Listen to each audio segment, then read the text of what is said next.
At 53, he had never touched a woman, but when she appeared soaked at the barn door during the storm, something in her desperate eyes made him hesitate before opening it.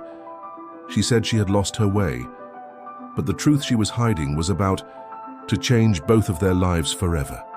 The storm hit harder than anything Thomas had seen in his 53 years on this mountain. Lightning cracked the sky like God himself was angry, and the rain pounded his farmhouse roof with the fury of 1,000 hammers. He was checking the barn doors one last time when he heard it, a desperate pounding that cut through the thunder. Like a prayer, someone was at his door. Thomas hesitated, his calloused hand frozen on the barn latch. Nobody came up this mountain road, especially not in weather like this. The nearest neighbor was Martha, 5 miles down the valley, and she knew better than to drive these muddy curves in a storm. His heart hammered against his ribs as the knocking came again, more urgent this time. "Please," the voice was a woman's, barely audible over the wind. "Please, I need help." He ran through the rain, boots splashing in puddles that hadn't existed an hour ago. When he pulled open the heavy wooden door, what he saw stopped his breath cold. A woman stood there, soaked to the bone, her expensive-looking clothes clinging to her like she'd been swimming in a river. Her dark hair was plastered to her face, but her eyes, God, her eyes were the most beautiful thing he'd ever seen. And the most terrified. "I'm sorry," she gasped, water dripping from her chin. "I got lost. My car, it's stuck in the mud about a mile down your drive." Thomas couldn't speak. In all his years alone on this farm, no woman had ever stood at his door like this. His throat went dry as sandpaper. She was shivering so hard her teeth chattered, and yet he just stood there like a fool staring. "Sir?" Her voice was softer now, almost defeated. "I don't have anywhere else to go." That broke the spell. Thomas stepped back, gesturing her inside with an awkward wave of his hand. Come in, you'll catch your death out there." She stumbled past him into the warmth of his living room, leaving puddles on the hardwood floors his grandmother had polished for decades. Thomas grabbed his father's old flannel robe from the hook by the door and held it out to her, his eyes fixed firmly on the floor. "There's a bathroom down the hall," he mumbled. You can change. I'll make some coffee." "Thank you." Her voice cracked with emotion. "You don't know what this means." As she disappeared down the hallway, Thomas stood frozen in his kitchen, hands shaking as he measured coffee grounds. What was he doing? He didn't know how to talk to women, especially not beautiful women who appeared out of nowhere, like something from a dream. His mother used to say he was too shy for his own good, and she'd been right. At 53, he'd never even kissed a woman, never held one close, never felt what other men seemed to take for granted. The storm raged on outside, but somehow the house felt different with her in it, warmer, more alive. She emerged 20 minutes later wearing his robe, which hung loose on her slender frame. Her hair was combed back, revealing sharp cheekbones and skin like porcelain. She was probably 40, maybe 45, with laugh lines around her eyes that spoke of a life fully lived. Everything about her screamed city sophistication, from her manicured nails to the way she carried herself. "I'm sorry about the mess," she said, gesturing to her pile of wet clothes. "I'm Victoria Chen." "Thomas." He handed her a mug of coffee, careful not to let their fingers touch. "Thomas Mitchell. This has been my family's farm for 3 generations." Victoria wrapped her hands around the warm mug, like it was a lifeline. "It's beautiful. Even in the storm I could see how beautiful it is." They sat in his living room, the fire crackling between them while the storm hammered the windows. Thomas couldn't stop stealing glances at her. She was elegant in a way that made him acutely aware of his worn jeans and flannel shirt, his rough hands and simple ways. "What brings you up this mountain?" he asked, then immediately regretted the question. It sounded like he was prying. Victoria's face clouded over. For a moment she looked lost, vulnerable in a way that made his chest ache. "I needed to get away from everything, find somewhere quiet to think." There was more to it, Thomas could tell. The way her eyes darted away, the tension in her shoulders. But he wasn't the type to push. Lord knows he had his own secrets, his own reasons for choosing this isolated life. Well, he said quietly, it's quiet up here. Sometimes too quiet. She smiled then, the first real smile he'd seen from her. It transformed her whole face, made her look younger and more alive. Quiet sounds perfect right now. The power went out, just after midnight, plunging them into darkness except for the firelight. Victoria gasped, setting down her coffee mug with shaking hands. Don't worry, Thomas said, reaching for the oil lamps he kept on the mantel. Happens all the time up. Here, generators in the shed, but I won't risk going out there until this storm passes. As he lit the lamps, their warm glow cast dancing shadows on the walls. Victoria pulled the robe tighter around herself, looking suddenly very small and very alone. You can take my bedroom, Thomas offered quickly. I'll sleep on the couch. I couldn't, this is your home. Please. The word came out rougher than he intended. I insist. Something in his tone made her nod. Just for tonight. As soon as the storm passes, I'll figure out what to do about my car. But as Thomas lay on his couch that night, listening to the storm rage outside and the soft sounds of Victoria moving around his bedroom, he found himself hoping the storm would last a little longer. For the first time in decades, his house didn't feel empty. When morning came, the damage was worse than either of them had imagined. Trees blocked the road in 3 places, and Victoria's BMW was buried up to its axles in mud that would take days to dry out. The power was still out, and Thomas's landline was dead. I'm trapped, Victoria said, standing on his front porch in his clothes, which he'd found for her. His mother's old jeans and sweater, things he'd never been able to bring himself to give away. They fit her well enough, made her look younger somehow, more approachable. For a few days at least, Thomas agreed, until the county clears the road and we can get a tow truck up here. Victoria turned to look at him, and he saw something flicker in her eyes. Relief? Fear? He couldn't tell. Would you mind, she asked quietly, if I stayed, just until I can figure things out? Thomas felt something shift inside his chest. You're welcome to stay as long as you need. What he didn't say was that he wanted her to stay. For the first time in his adult life, he wasn't completely alone, and the feeling was both terrifying and wonderful. Over the next few days, they fell into an easy routine. Victoria proved surprisingly handy around the kitchen, cooking meals that were far more sophisticated than anything Thomas had ever attempted. She made conversation easily, filling the silence he'd grown so accustomed to with stories about places she'd traveled, buildings she'd designed, a life so different from his that it might as well have been from another planet. You're an architect? He asked one evening as they sat by the fire. Interior designer, actually. Or I was. Her smile was sad. I specialized in high-end commercial projects, hotels, resorts, that sort of thing. Must be exciting work. Victoria stared into the fire for a long moment. It was, until it wasn't. Thomas waited, sensing there was more she wanted to say. He was good at waiting, at letting people find their own way to the words they needed. Have you ever made a mistake so big it changed everything? She asked finally. Can't say I have. My mistakes are usually small ones, wrong type of seed, bad timing on the harvest, nothing that affects anyone but me. I wish my mistakes were like that. Victoria set down her wine glass, Thomas's only bottle, saved for special occasions, though he'd never been sure what would qualify. Having her here felt special enough. I was the lead designer on this resort project in Colorado. Beautiful place, nestled right in the mountains like this. The investors put everything they had into it. Thomas felt his stomach tighten. What happened? The building collapsed during construction. Faulty foundation, inadequate soil testing, cutting corners on materials to save money. 3 workers died. Victoria's voice broke on the last word. And 67 families lost their life savings. The silence stretched between them, heavy with the weight of her confession.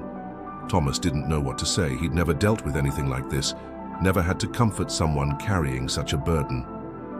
I'm sorry, he said finally, the words feeling inadequate. The worst part is, I signed off on everything, the materials, the construction timeline, the cost-cutting measures. I was so focused on the profit margin, on making the investors happy, that I ignored my own instincts. I knew something wasn't right, but I pushed those feelings down and did my job. Victoria wiped her eyes with the back of her hand, a gesture so vulnerable it made Thomas's heart ache.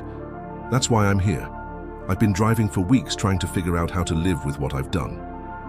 Thomas set down his own glass and moved closer to her on the couch. Not touching, but close enough that she could feel his presence. You didn't know the building would collapse. But I should have. It was my job to know. Mistakes happen, even to good. People who are trying their best. Victoria looked at him then, really looked at him, as if seeing him for the first time. How can you be so kind to someone you barely know? The question caught Thomas off guard. He'd never thought of kindness as something that required justification. My mother used to say that everyone you meet is fighting a battle you know nothing about. Seemed like the only decent way to live. Something shifted in Victoria's expression. Gratitude, maybe, or something deeper. She reached over and took his hand, her fingers soft and warm against his calloused palm. It was the first time a woman had touched him that way, and the contact sent electricity shooting up his arm. "Thank you," she whispered, "for letting me stay, for not judging me." Thomas couldn't speak. Her hand in his was the most natural thing in the world, and the most terrifying. He wanted to say something profound, something that would make her feel better, but all he could do was squeeze her fingers gently and hope she understood. That night, as he lay on the couch again, Thomas stared at the ceiling and tried to make sense of what was happening to him. For decades, he'd convinced himself he was better off alone, safer. Love was messy, complicated, painful. He'd watched his father drink himself to death after his mother died, seen how love could destroy a man. But Victoria was changing something inside him, awakening feelings he'd buried so deep he'd forgotten they existed. The sound of her breathing in his bedroom, the way she hummed while she cooked, the gentle way she'd touched his hand. It was like coming alive after years of simply existing. 3 weeks passed before the road was fully cleared. 3 weeks of shared meals and long conversations, of Victoria slowly opening up about her past, while Thomas found himself talking more than he had in years. She told him about growing up in San Francisco, about her demanding career, about the loneliness that had driven her to focus so completely on work that she'd forgotten how to live. Thomas shared his own stories, about taking over the farm when his father died, about his mother's long illness, about the quiet satisfaction of working the land, but also the crushing loneliness that came with it. He told her things he'd never told another soul, secrets he'd kept locked away for decades. And somewhere in those conversations, something beautiful and terrifying began to grow between them.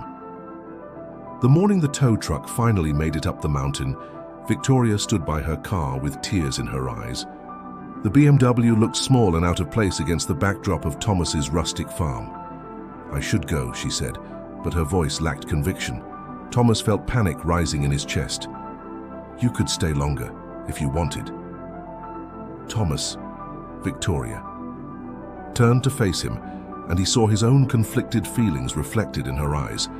"What are we doing here?" It was a fair question. They were from different worlds, different lives. She was sophisticated, educated, worldly. He was a simple farmer who'd never been further than the county seat.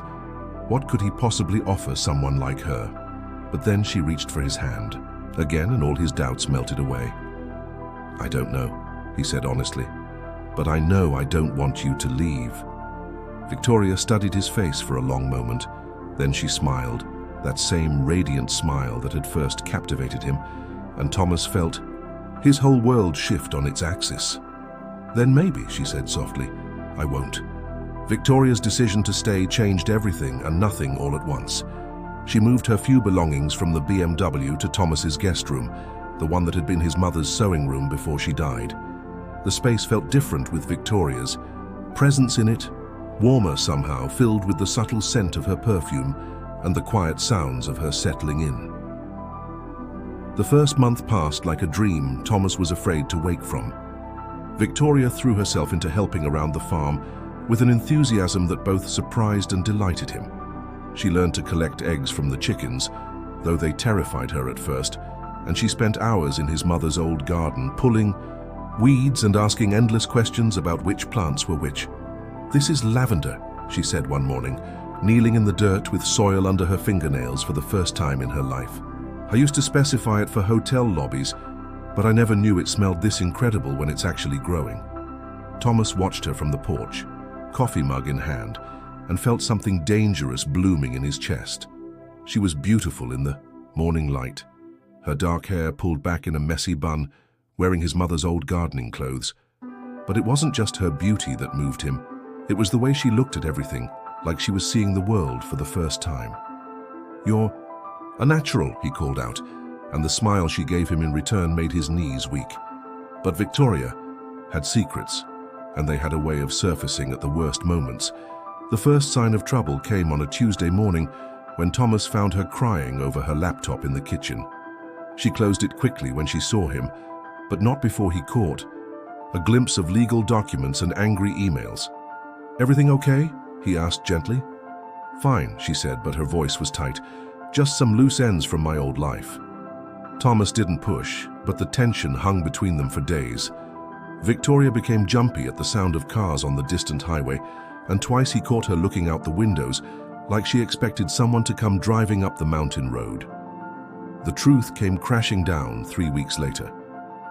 Thomas was in the barn repairing a broken stall door when he heard the crunch of tires on gravel. He looked up to see a black sedan pulling into his driveway, official looking with tinted windows and government plates. His blood turned to ice. 2 men in dark suits got out of the car, and Thomas knew with gut-wrenching certainty that they were here for Victoria. He found her in the kitchen, frozen at the window as she watched the men approach. Her face was white as paper, her hands shaking so badly she could barely hold onto the coffee mug. "Victoria," Thomas said quietly. "Who are they?" "Federal investigators," she whispered. "They've been looking for me." The knock on the door echoed, through the house like a gunshot. Victoria grabbed Thomas's arm, her fingers digging into his flesh. "Please," she begged, "don't tell them I'm here." Thomas looked into her terrified eyes and made a decision that would change everything. "Go upstairs, stay quiet." She disappeared up the old wooden stairs just as the knocking came again, more insistent this time. Thomas opened the door with what he hoped was casual curiosity on his face. "Good morning," the taller of the 2 men said, flashing a badge. "Agent Morrison, FBI. This is Agent Chen. We're looking for someone who might have passed through this area." "Victoria Chen, have you seen this woman?" He held up a photograph and Thomas's heart nearly stopped. It was Victoria, but a different Victoria. Professional headshot, perfect makeup, expensive suit. The woman in the picture looked nothing like the woman upstairs in his mother's old clothes with dirt under her fingernails. "Can't say I have," Thomas said, praying his voice sounded steady. "Don't get many visitors up here." Agent Morrison studied Thomas's face with sharp eyes. "She's wanted in connection with financial fraud, embezzlement charges related to a construction project that went bad. 3 people died, Mr. Mitchell. Dozens of families lost everything." The words hit Thomas like a physical blow. Embezzlement, fraud. Victoria had told him about the collapsed building, but she'd made it sound like a tragic accident. She'd never mentioned stealing money. "That's terrible," he managed, "but I said I haven't seen anyone." The agents asked a few more questions, handed him a business card and left. Thomas stood in his doorway watching their car disappear down the mountain road, his mind spinning with questions and doubts. When he turned back to the house, Victoria was standing at the bottom of the stairs. Her face was streaked with tears, and she looked smaller somehow, diminished. "I heard," she whispered. "Is it true?" Thomas asked. "The embezzlement?" Victoria's silence was answer enough. She sank into a chair at his kitchen table, her head in her hands. "I was going to tell you," she said finally. I didn't know how." "Tell me now." The story that came out was uglier than Thomas had imagined. Victoria had been skimming money from the construction project for months, hiding it in offshore accounts. Not for personal gain, she claimed, but because she suspected the investors were planning to cut corners on safety measures. She'd been planning to use the money to upgrade materials, to ensure the building was safe. "But I was too late," she said, her voice barely above a whisper. "The foundation failed before I could fix anything, and when the FBI started investigating, I panicked, I ran." Thomas felt like the ground was shifting beneath his feet. This woman he'd been falling in love with, the woman he'd protected from federal agents just minutes ago, was a criminal. She'd stolen money, lied to him, and now she'd made him an accomplice. "How much money?" he asked, and $3.2 million. The number hung in the air between them like a curse. Thomas had never seen that much money in his entire life. It was more than his farm was worth, more than he could comprehend. "Where is it now?" "Still in the accounts. I haven't touched a penny of it since I left California. I know how it looks, Thomas, but I swear to you, I was trying to do the right thing." Thomas stood up abruptly, needing space to think. He walked to the window and stared out at his fields, at the life he'd built with his own hands, simple and honest and clean. Victoria's world of million-dollar schemes and federal investigations felt like another planet. "I need some air," he said, and walked out of the house. He spent hours walking his property, following old paths through the woods, trying to make sense of what he'd learned. Victoria was a thief, a liar. She'd used him, hidden behind his kindness while federal agents hunted for her. But she was also the woman who'd brought laughter back into his house, who'd worked beside him in the garden, who'd listened to his stories about his mother with tears in her eyes. She was the woman who'd touched his hand that night by the fire and awakened something in him he'd thought was dead. When he finally returned to the house as the sun was setting, Victoria was gone. Her things were still in the guest room, but she wasn't in the house or the barn or anywhere on his property. For one terrible moment, Thomas thought she'd left for good, and the pain that shot through him was sharper than any physical wound. Then he saw her, sitting by his mother's grave, in the small cemetery at the edge of his property. She was talking quietly to the headstone, and Thomas could see her shoulders shaking with sobs. He approached slowly, not wanting to startle her. "I told her about the building collapse," Victoria said without looking up. "About the families. That lost everything because of my cowardice. I thought maybe she could help me figure out how to make it right." Thomas sat down beside her in the grass. "What did she say?" "I think she said the money can't bring back the dead, but it might still save the living." They sat in silence as darkness fell around them. Finally, Victoria spoke again. "I'm going to turn myself in." "Victoria." "I have to, Thomas. Those families deserve justice. They deserve their money back. And you."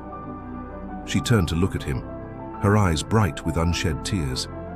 "So you deserve better than a criminal hiding in your house." Thomas felt something breaking inside his chest. What if I don't want better? What if I want you? The words hung between them in the darkness. Victoria reached for his hand, and he let her take it, let her fingers intertwine with his. "I'm not the woman you think I am," she said. "Maybe not. But you're the woman who helped me remember what it feels like to be alive." They held each other there in the grass beside his mother's grave, and Thomas felt the last of his walls crumbling. He was 53 years old, and for the first time in his life he was completely, terrifyingly in love. The next morning brought a new complication. Thomas woke to find Martha Hendricks standing on his porch, her arms crossed and a knowing look in her eyes. Martha was his closest neighbor, a retired school teacher who'd been trying to catch his attention for 20 years. She was a good woman, kind and steady, but Thomas had never felt more than friendship for her. "Morning, Thomas," Martha said with a smile that didn't reach her eyes. "Thought I'd stop by and check on you.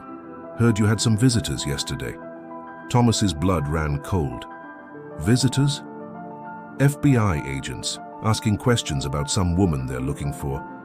Funny thing is, I could have sworn I saw a woman matching her description working in your garden last week." The implication was clear. Martha knew about Victoria, and she was giving him a chance to explain before she took matters into her own hands. "Martha, she's upstairs, isn't she?" Martha's voice was gentle but firm. "In your mother's old sewing room." There was no point in lying anymore. Thomas nodded, defeated. "I care about you, Thomas," Martha said, stepping closer. "More than you know." But harboring a fugitive isn't the way to find happiness. It's not that simple, isn't it? Martha's eyes flashed with something between hurt and anger. I've been waiting for you to notice me for 2 decades. 2 decades of bringing you casseroles when you're sick, helping with the harvest, being there whenever you needed a friend. And the first woman who shows up at your door, you risk everything for her. Thomas felt the weight of her words, the pain behind them. Martha was right. She'd been nothing but kind to him, and he'd taken her friendship for granted while falling for a stranger. I'm sorry, he said quietly. Well, you deserve better than that. Martha's anger seemed to deflate all at once. I don't want an apology, Thomas. I want you to think clearly. This woman is trouble. She's going to destroy everything you've built here. Before Thomas could respond, Victoria appeared in the doorway behind him. She was dressed in her own clothes, the expensive ones she'd arrived in, and she looked like she was preparing to leave. You must be Martha, Victoria said quietly. Thomas has told me so much about... You see, Martha studied Victoria with sharp eyes. I know who you are. Then you know why I have to go. Victoria stepped forward, her chin raised with dignity despite everything. I won't let Thomas get hurt because of my mistakes. Victoria, no, Thomas started, but she held up a hand to stop him. I've made my decision. I'm driving to Denver. This afternoon, I'll turn myself into the FBI field office there. Thomas felt his world tilting on its axis. After everything, after all the walls he'd torn down and the feelings he'd discovered, she was leaving. Just like that. What about us? He asked, and he didn't care that Martha was standing there listening to every word. Victoria's eyes filled with tears. There can't be an us, Thomas, not with what I've done. The money can be returned. You said yourself you never spent it. It's not just about the money. 3 people died because I was too cowardly to speak up when I knew something was wrong. I have to face the consequences of that. Thomas wanted to argue, wanted to fight for what they'd found together, but he could see the resolve in Victoria's eyes. She'd made up her mind, and nothing he said would change it. Martha stepped forward, then surprising them both. What if there was another way? Victoria and Thomas both stared at her. Martha's expression was thoughtful, calculating. I have connections, Martha said slowly. People I taught, people who went on to become lawyers, judges, politicians, the kind of people who might be able to help someone who genuinely wants to make amends. I don't understand, Victoria said. Martha looked at Thomas, and he saw something in her eyes he'd never noticed before. Not just love, but wisdom, strength. The kind of woman who could move mountains when she set her mind to it. Restorative justice, Martha said. Instead of prison, you work to repair the damage you've caused. Return the money, yes, but also use your skills to help the families rebuild. Community service that actually means something. Victoria's eyes widened. Is that even possible? It might be, if you're willing to stay and fight instead of running away again. The 3 of them stood there on Thomas's porch as the morning sun climbed higher in the sky, each of them grappling with what Martha's offer might mean. For Victoria, it was a chance at redemption without destroying the new life she'd begun to build. For Thomas, it was hope that he wouldn't have to choose between love and conscience. And for Martha, it was perhaps the most generous act of love Thomas had ever witnessed. She was offering to help the woman who'd captured the heart she'd wanted for herself. Why would you do this? Victoria asked quietly. Why would you help me? Martha looked at Thomas, then back at Victoria. Because 20 years of loving someone teaches you a lot about what real love looks like. And real love sometimes means wanting what's best for them, even when it breaks your heart. Thomas felt tears stinging his eyes.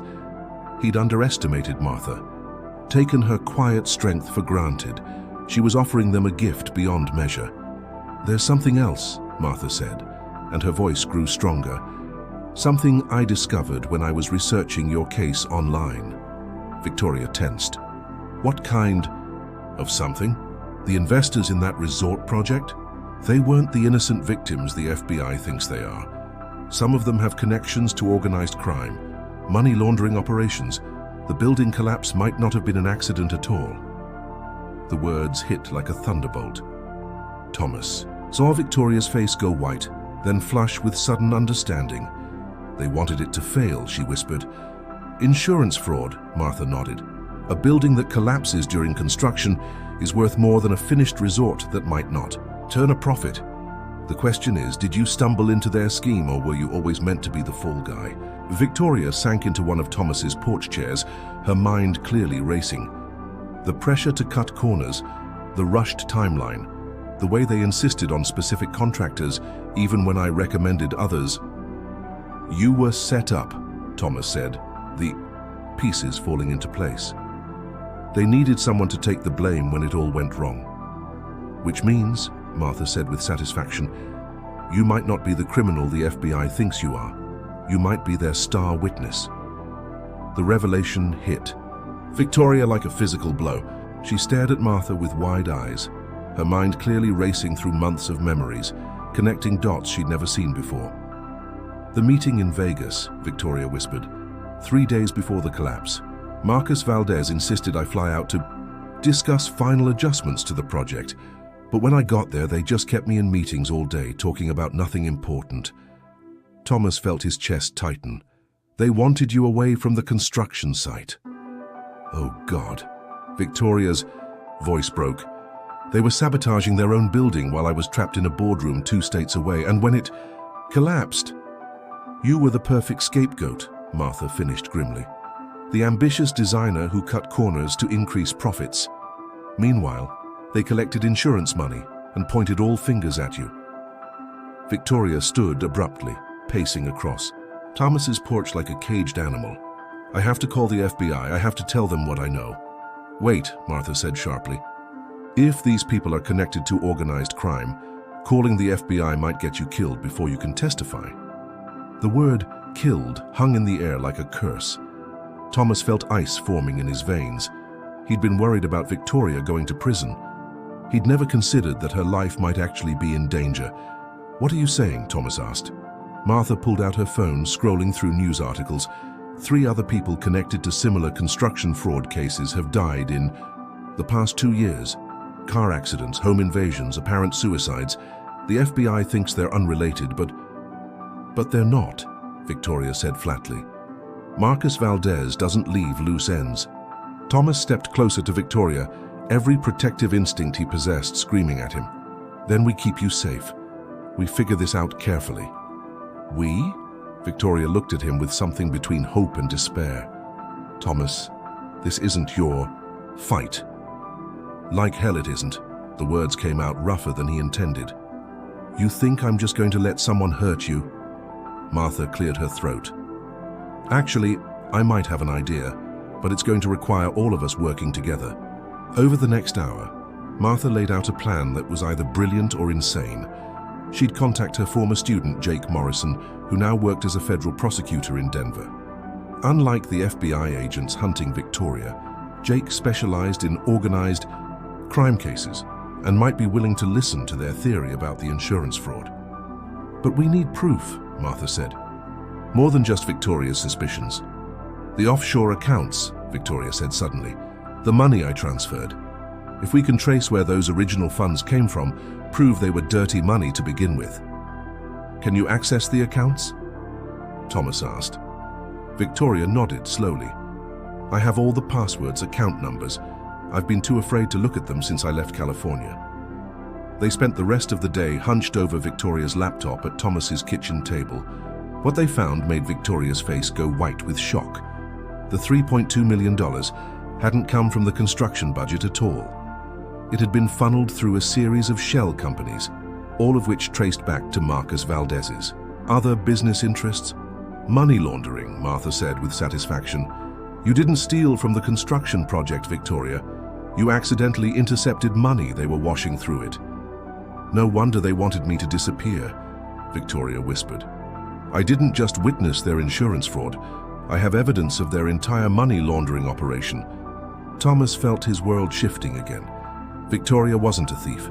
She was a whistleblower who didn't even know what she'd blown the whistle on. We need to get this information to Jake, Martha said. But carefully. If Valdez has people watching, for Victoria, he does. Victoria's voice was barely audible. Those FBI agents yesterday, Agent Chen, did you notice his name? Thomas and Martha both stared at her. Chen is Valdez's lawyer's last name. Victor Chen. What are the odds that an FBI agent with the same last name just happens to be investigating this case? The implication hit Thomas like a sledgehammer.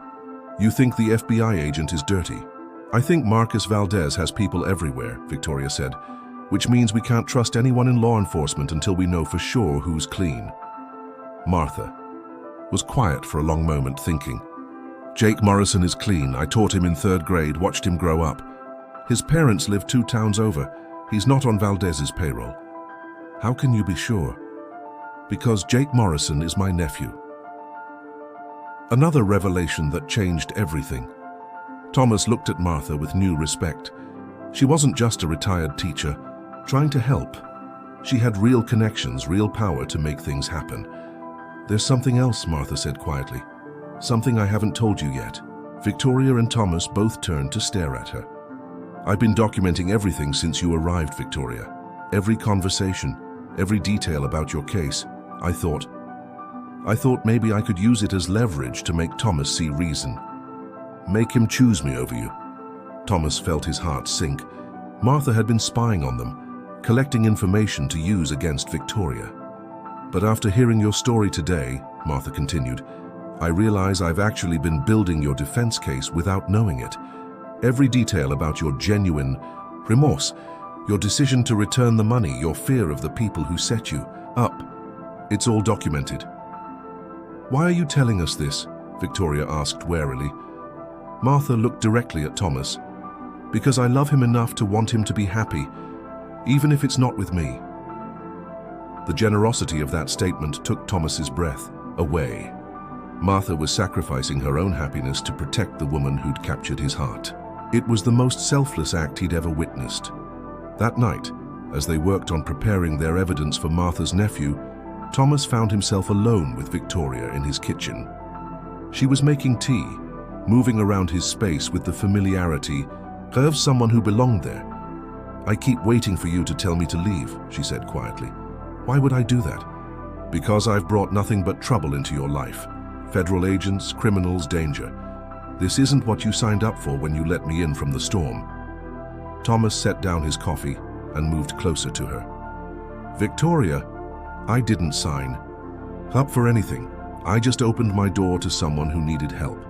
And now I can't imagine my life without you in it.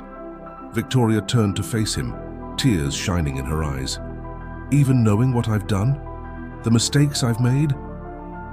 Especially knowing that.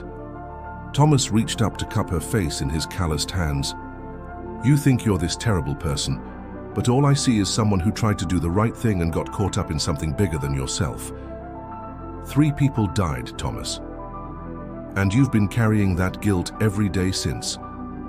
That's not the behavior of someone who doesn't care about human life. Victoria leaned into his touch, closing her eyes. I don't deserve your faith in me. That's not your decision to make. They stood there in his kitchen, holding each other, as the weight of everything they'd discovered settled around them. Thomas had never felt more protective of another human being. Whatever came next, whatever dangers they faced, he wasn't letting Victoria face them alone. The next morning brought Jake Morrison to Thomas's door. Martha's nephew was a tall, serious man in his 40s with kind eyes and the bearing of someone accustomed to dealing with dangerous criminals. He listened to their story without interruption, taking careful notes as Victoria walked him through every detail of the construction project. This is bigger than we thought, Jake said finally. First, I think, sir, if you're right about the money laundering, this case could bring down Valdez's entire operation. What does that mean for Victoria? Thomas asked. It means she's going to be the star witness in a federal case against one of the most dangerous criminal organizations on the West Coast. Jake's expression was grim. It also means her life is going to be in serious danger until we can get Valdez behind bars. Victoria went pale. How long will that take? Months. Maybe longer. We'll need to build an airtight case, and Valdez has very expensive lawyers. Witness protection, Martha suggested. Jake shook his head. The program is compromised. We suspect Valdez has contacts inside the Marshal's service. We'd be putting Victoria in more danger, not less. Thomas felt desperation clawing at him. Then what do we do? Jake was quiet for a long moment, thinking. There might be another way. Unofficial protection. You stay here on this mountain while we build the case. It's isolated, defensible, and Valdez's people would have a hard time getting to you without being seen. You want us to hide here? Victoria asked. I want you to live here, normal life, as much as possible, but with federal agents watching, the perimeter and a direct line to my office if anything goes wrong. Thomas felt something shift in his chest. The idea of Victoria staying permanently, of building a real life together, was more than he'd dared to hope for. There's one more thing, Jake said. To make this work, to really sell the idea that Victoria is just a woman starting a new life in rural Colorado, you two would need to... Need to what? Thomas asked. Get married. The words hung in the air like a thunderclap. Thomas felt his heart stop, then start again at double speed. Marriage. To Victoria. The woman he'd been falling in love with for months. Victoria stared at Jake with wide eyes. That's a pretty extreme cover story. It's also a legal protection, Jake explained. Spousal privilege means you can't be forced to testify against each other. And if Valdez's people do track you down, a married couple living quietly on a farm is a lot less suspicious than a single woman hiding out. Thomas looked at Victoria, trying to read her expression. Was the idea of marrying him so terrible? Or was she just overwhelmed by everything that had happened? How long do we have to decide? Victoria asked quietly. The wedding would need to happen within the week, Jake said, before word gets out that you're cooperating with federal investigators. After Jake left, Thomas and Victoria sat on his porch in stunned silence. The mountains stretched out before them, peaceful and eternal, while their lives hung in the balance of an impossible decision. A week, Victoria said finally. A week, Thomas agreed. Thomas, I can't ask you to marry me just to keep me safe. That's not fair to you. Thomas turned to look at her, this woman who'd crashed into his life during a storm and turned everything upside down. What if it's not just about keeping you safe? What do you mean? Thomas took a deep breath, summoning courage he'd never known he possessed. What if I want to marry you? Not because Jake thinks it's a good cover story, but because I love you. Victoria's eyes filled with tears. Thomas, I know it's crazy. I know we've only known each other a few months. I know your world and mine are completely different. But Victoria, you've changed everything for me. You've made me remember what it feels like to be alive. I love you too, she whispered, and Thomas felt his heart soar. But what kind of marriage would it be, built on danger and deception? The kind that starts with two people who choose each other, no matter what the circumstances. Victoria was quiet for a long time, staring out at the mountains. If we do this, she said finally, if we get married, I want it to be real. Not just a legal protection or a cover story. Real. Real, Thomas agreed. Which means we deal with everything honestly. The fear, the differences between us, the fact that you've never been with a woman before. Thomas felt heat rise in his cheeks, but he didn't look away. Are you worried about that? Victoria smiled, the first real smile he'd seen from her all day. I'm worried about a lot of things, Thomas Mitchell, but not that. They planned the wedding for the following Saturday, a simple ceremony in Thomas's backyard, with Martha as witness and Jake performing the legal duties. Victoria wore a simple white dress they'd found in the nearby town, and Thomas wore his father's old suit, altered to fit his broader shoulders. As they stood there exchanging vows under the mountain sky, Thomas couldn't help but think how surreal it all was. 6 months ago, he'd been a lonely bachelor farmer who'd never kissed a woman. Now he was marrying the love of his life, while federal agents watched from the tree line. Do you, Thomas Mitchell, take Victoria Chen to be your lawfully wedded wife? I do, Thomas said, and meant it with every fiber of his being. Do you, Victoria Chen, take Thomas Mitchell to be your lawfully wedded husband? Victoria looked into his eyes, and Thomas saw his future reflected there. Whatever came next, whatever dangers they faced, they would face them together.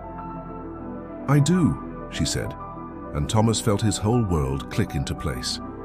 When Jake pronounced them husband and wife, Thomas kissed Victoria for the first time. It was gentle and sweet and full of promise, the beginning of something beautiful, even in the midst of everything uncertain. That night, as they lay in Thomas's bed as husband and wife, Victoria told him about the baby. "I'm pregnant," she whispered, in the darkness. Thomas felt the words hit him like lightning. A baby. Their baby. After a lifetime of believing he'd never have a family, he was going to be a father. "Are you sure?" he asked, his voice barely audible. "I took 3 tests this morning, before the wedding. I wanted to be certain before I told you." Thomas pulled her closer, marveling at the miracle of it all. "How do you feel about it?" "Terrified," Victoria admitted, "and happy and guilty for being happy when everything is so complicated." "It's not complicated," Thomas said firmly.